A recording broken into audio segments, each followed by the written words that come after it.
तर गडचिरोली आश्रमशाळेतील सर्पदंश प्रकरणी धक्कादायक वास्तव समोर आले। विद्यार्थिनींना झोपण्यासाठी बेड असते, तर सर्पदंश टळला असता कोट्यवधीचा निधी मिळून सुद्धा विद्यार्थ्यांना खाली झोपवलं जात असल्याचा दावा करण्यात आलेला आहे।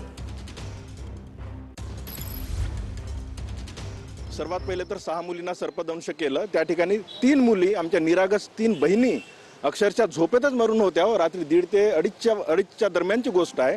झोपेतच मरून होत्या बिचाऱ्या। त्यानंतर परत आणले तुम्ही सोबत आले? येस, मी सोबत आलेलो। काल एअरलिफ्ट करून आणलं आणि एअरपोर्टवरून नागपूरला इथं आणलो होतं आम्ही।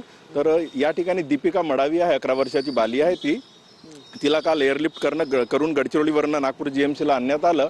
हिची तब्येत सद्यस्थितीत क्रिटिकलच आहे।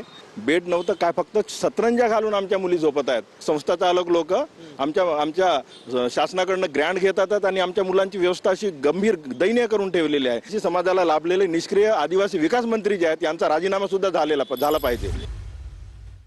तर आश्रमशाळेत 3 विद्यार्थिनींचा सर्पदंशाने मृत्यू झाला आणि त्याच प्रकरणी हा धक्कादायक दावा करण्यात आलेला आहे। या सगळ्या आदिवासींना माझं आव्हान, मी बोलणार आहे, पकडा तिकडे साप आणि विंचू आणि सोडा यांच्या घरात, हे आंदोलन पाहिजे। वर्षावर सोडा साप, मग कशी यांची पोरं सैरावैरा धावतायत, मग त्यांना कळेल। गडचिरोलीमधील आश्रम शाळेमध्ये 3 विद्यार्थिनींचा मृत्यू झाला। अतिशय दुर्दैवी आहे।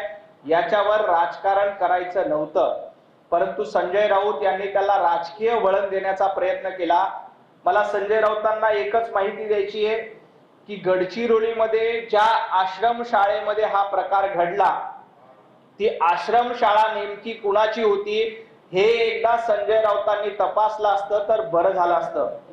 ही आश्रमशाळा काँग्रेसचे माजी खासदार संजय राऊत, ही आश्रमशाळा काँग्रेसचे माजी खासदार मारोतराव कोवासे यांच्या संबंधित आहे। गडचिरोली आश्रमशाळेतील सर्पदंश प्रकरणी मुख्यमंत्र्यांशी चर्चा करणार असं आशिष जयस्वाल यांनी सांगितलंय। विद्यार्थिनींना झालेल्या सर्पदंशाबाबत 14 ऑगस्टच्या बैठकीत चर्चा करणार असल्याचं त्यांनी सांगितलंय। तर वसतिगृहात योग्य सोयी सुविधा दिलेल्या नाहीत असा आरोप सुद्धा त्यांनी केलाय।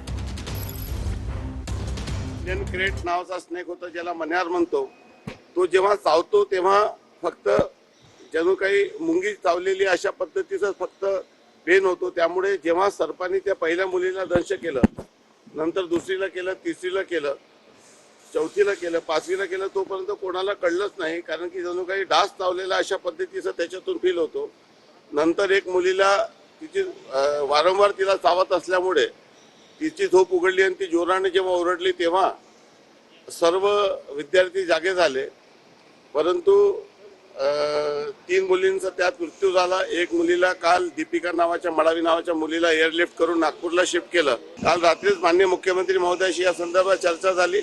लवकरच या संदर्भात 14 तारखेला मी बैठक ठेवलेली आहे आणि या संदर्भामध्ये मंत्री आदिवासी विकास यांच्याशी चर्चा करून अतिशय सक्तीने कारवाई करण्यात येईल।